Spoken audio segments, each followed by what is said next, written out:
been playing about as well as any team in America. All right, they'll have to wait on their 16-seed matchup. That's going to be Prairie View and Lehigh. Prairie View and Lehigh will be the 16 there. The other 16 first four matchup, we mentioned Maryland, Baltimore County against Howard. That is in the Midwest. The other 11 matchup, we also mentioned Miami of Ohio in the first four against SMU. The rest of that South region looks like this. Clemson, an 8 seed against number 9 seed Iowa.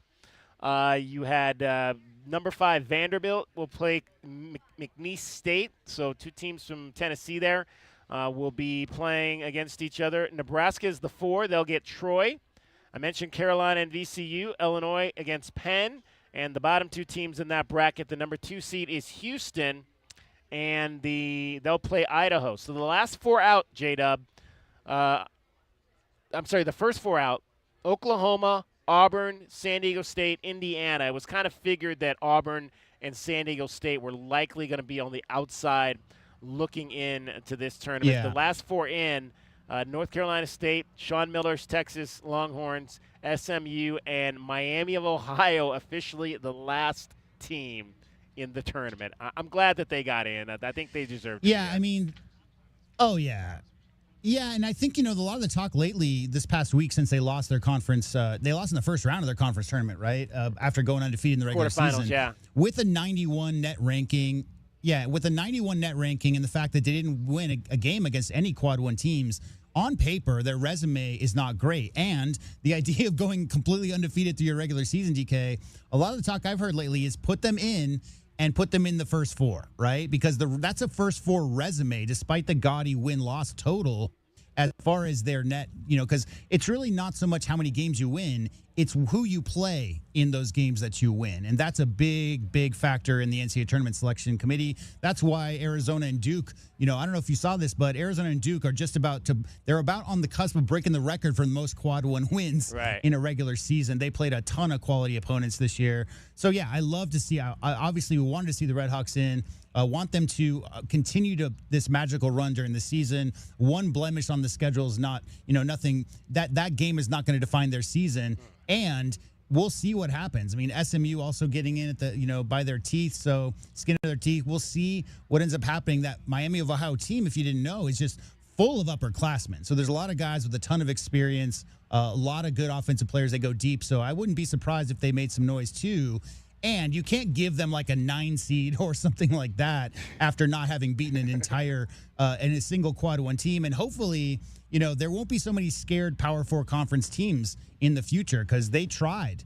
Miami of Ohio tried to schedule a lot of Power 4 teams, but just could not get those contracts done. But really, really glad to see them in the tournament.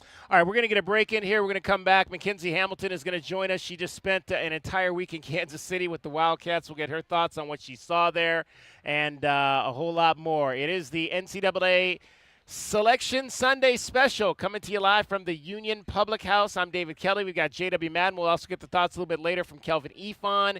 He'll join us. Chris Brown from AZ Bandcat is going to join us as well. You're listening to Wildcats Radio 1290. Don't miss out on any of the action. Somebody broke a box, a rare Pokemon card, Gengar. Is that a character? Gengar? Gengar. I shouldn't say this because you all go running back to my office trying to pick off my Pokemon cards. So they're like all over the place.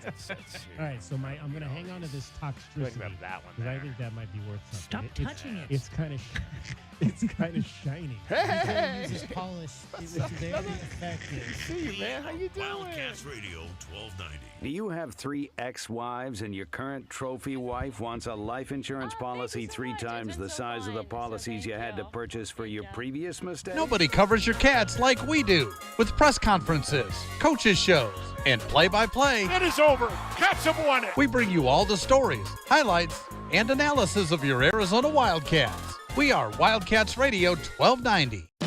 Confidence is knowing you're ready to handle whatever comes your way. That's what it feels like to take on your workday with Cintas. They make sure your AEDs are up to date, your fire extinguishers are tested and inspected, your floor mats are cleaned and delivered, and your workwear looks good, feels good, and is freshly laundered with the Cintas Apparel Plus program. So are you ready to take on today? Visit Cintas.com. Oh, I'm ready! And get ready for the workday. Find mom's best gift at Target. Now through Mother's Day, get up to 40% off gifts for her. Discover trendy apparel and swimwear that'll elevate any wardrobe. Jewelry that'll make her smile shine brighter, and even chocolate that'll turn any moment into something sweeter. There are endless options to choose from to show her she's the best. Hurry, save 20. Drake C. Toll. I'm Drake Toll, on the air from 6 a.m. to 9 Eastern, getting you to work every day. To do that with Westwood One, the Oxford University of Names in Sports Media. Buckle up. Then Black and Abdallah. That shot was insane. Is that what you would say on the air? You're the play-by-play guy. Abdallah being testy. All right, here we go. And Westwood One Sports Night. Stay on the line, get on the call. Their advisor told them guarantees like these were too good to be retired. And if any financial advisor tells you it's too good to be true, they simply don't have the options we do. Call Trajan today at 321-4100. Annuity guarantees are based on. It's just I'm losing my signal on the stream. It's probably because I've got it all on one Wi-Fi, but that's okay. This is the NCAA Tournament Selection Sunday Special on Wildcats Radio, 1290. All right, we're coming to you live from the Union Public House here. Arizona on their way to the NCAA tournament where they're going to take on the Long Island Sharks, I believe is what they are, the Sharks. Yeah. Mackenzie Hamilton joining us here. She just spent a whole lot of time. We love Amy. Go Cats, for sure. Mackenzie, have you ever been to Kansas City before this week? No, that was my first time, and I've only briefly been to Missouri, so it was a good time. So what were your impressions? First time, so you had not been last year, obviously. No, didn't make the trip last year. First impressions of the Big 12 tournament, how they handled it, and what you saw.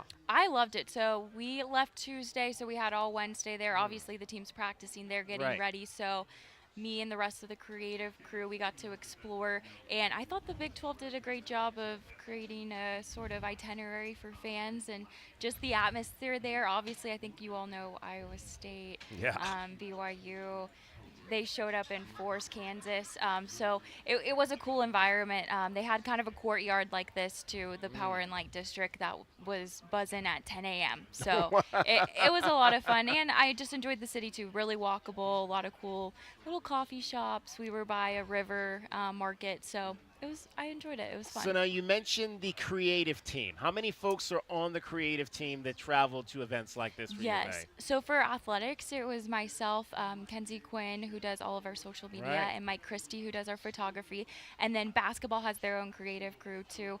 So they have Chris Richards, who's oversees it, Zach Wu, who's their graduate assistant. He does mainly video. And then I believe they had one of their interns there too, Will, doing some photos and graphics as well. So about 6 of us for creatives. Yeah, it was fun. So do you guys sit in a meeting and come up with a game plan on how you want to attack the week and the stories you want to try to tell and the people you want to try to interview? Yes, a little bit of both. Some of it is planning, and then you probably know as sports you can't ever really truly plan because it's just you can't predict it. So a lot of it is on the go decision making, and just also we want to have fun with it. And so a lot of the times, I think my favorite project this week was after Tommy Lloyd made that comment about, we'll play anywhere, double rim, asphalt.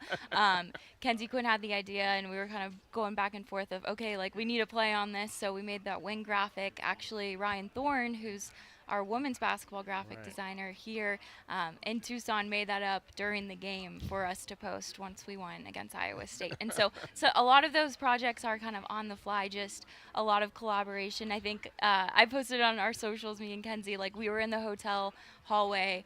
I think it was Friday night. So many wins were happening, not just basketball, but across athletics. So we were just sitting in the hallway, talking, coming up with things to do because it was all right, we got to have some fun. But sorry, to get back to your original question, yes, when it was confirmed who's traveling, did sit down, write out some ideas, met with Chris Richards too for collaborations between basketball's account and our athletic account, because also we don't want to overstep, post the same thing, collaborate there. And then I work a lot too with our sports information directors for those post-game interviews because there's so many media requests, as you know, and especially now in the postseason with Big 12 wants people, ESPN wants people, all the different outlets. So it's kind of just okay, who do I want to talk to? Go in, see who's free, and we're just grabbing people in and out if they're available. Yeah, we always say that the tournament, the conference tournament, is always a great time because locker rooms are open. Yes. It's the only time all season that really the locker rooms are open, so you can really kind of go in there day before the game, after the game, and kind of get a sense of who the guys are really and how they feel after the game. What was kind of the mood in the locker room after these games? It seemed like it was calm for the most part, except when Koa tried to take over your interview with Toby. I know, that was fun. It definitely calm. I think if you've been keeping up with this team, they're so cool, calm, and collected, it seems like all the time. Definitely good energy, especially after Iowa State, that buzzer beater when there was a little bit more electricity in the locker room then, but they keep pretty composed, and they really live that mission like one game at a time. Like, okay, on to the next, celebrate this one, and have a mission for the next game forward. But I agree with you. That was my first time in an open locker room setting, and it was a lot of fun. Mackenzie Hamilton is our guest, Arizona Athletics team reporter. So what was your vantage point for the shot? I was actually in that corner, so great vantage point. I was joking with a couple of people here earlier. I switched into fan mode almost immediately because I was like, that did not just happen. I was reacting, and then I was like, oh, shoot, I need to get to work because I was in charge of getting the video of them, like, running off the court celebrating. So I was like, got to get out of here. But the dog pile was probably, like, me to this camera. It was super close to it, so it was fun.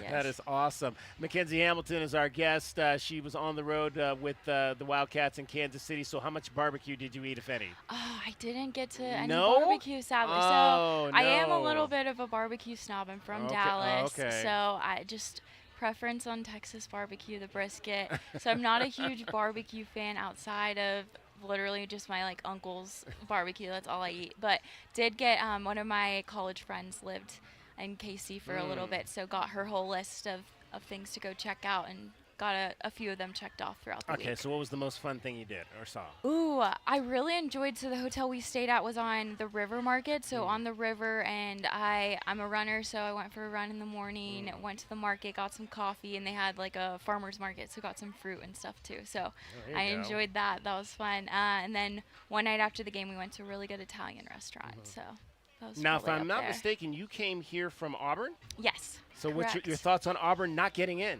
I think we saw this coming, sadly. I know there was the drama with it, and then unfortunately just their performance in the SEC tournament, I think, kind of solidified that, so I wasn't too surprised. I would have loved to see them in, though. Yeah. You cover all the sports here. Obviously, you're around with every single team, so will you be in San Diego now, or what's the plan there? I believe I will be. Well, I know our ops team's working literally as we speak right now to get some travel plans going and finalize all of those details, but as of now, I'm planning on being there. So have you ever been to the Final Four? I have not. No. Have you? I've been. Well, when it was in Phoenix the last time. Okay. Yeah, but I only went up for the championship game, so I wasn't there for the whole weekend. I just went up that Monday night for the championship game, and I wasn't even really covering it. I had a credential. I was still in TV at the time. I had a credential. I ended up not getting any assignments to work up there, but since I had the credential, I said, well, I'm just going to go to the game. Be a fan. I went up, and that was the year North Carolina won, and OBJ was hanging out on the sidelines going crazy with his Tar Heels. It was all kinds of crazy stuff. So kind of give us an idea of the spring, what you guys are working on, some of the things we're going to see with some of the other teams as we get into the heart of softball and baseball season. And obviously we've got a big golf tournament coming up this week. There's a lot going on right now. So much. And spring football starts next week, so that'll be fun to get into all of that, see all of the new guys. I'm excited to kind of dive into some position groups, so that's kind of my focus right now. Is I think for spring football, I want to get to know each of these position groups. Things have changed for pretty much every single one of them, either coaches or personnel-wise, so want to get to talk with them. And then softball, baseball, obviously, always fun to cover them, especially softball right now. I know ended up dropping the weekend to Texas Tech, but that first night was huge with Grace Jenkins, 2 homers. So 7 RBIs. Yeah, and then just enjoying getting to know these players as well. So I have a couple things in the bank, just personality interviews, get to know a little bit more about their backgrounds and stuff, especially the baseball guys. There's a lot of good stories there. There is. Have you met Baby G? I have, yes. I actually have got to do, we did a feature with him in January. I think it went out February, so that was so fun. Chaz is awesome, great dad, great person. So that's probably been my favorite project all year, honestly. There you go. Mackenzie Hamilton. Hey, Mackenzie, we appreciate you taking some time to stop by with us. We look forward to everything that you've got going on this spring. Thank you, DK. Thank you for having me on. Absolutely. Mackenzie Hamilton, our guest here. We're going to have Chris Brown hop in here real quick because I know he's got to get down to McHale Center for the press conference as well, and we'll talk a little bit to him with AZ Bandcats and get his thoughts on everything that's happening here. The Wildcats are the #1 seed in the West, and they are going to take on the Long Island Sharks coming up on Friday in San Diego. Chris, you can hop on in here, brother. Yeah, you can go ahead and hop on in here because I know you got to get downtown, and we'll chat with him a little bit. J.W. Madden back in studio. This is the Selection Show Special. We want to hear from you as well. 520-848-1290.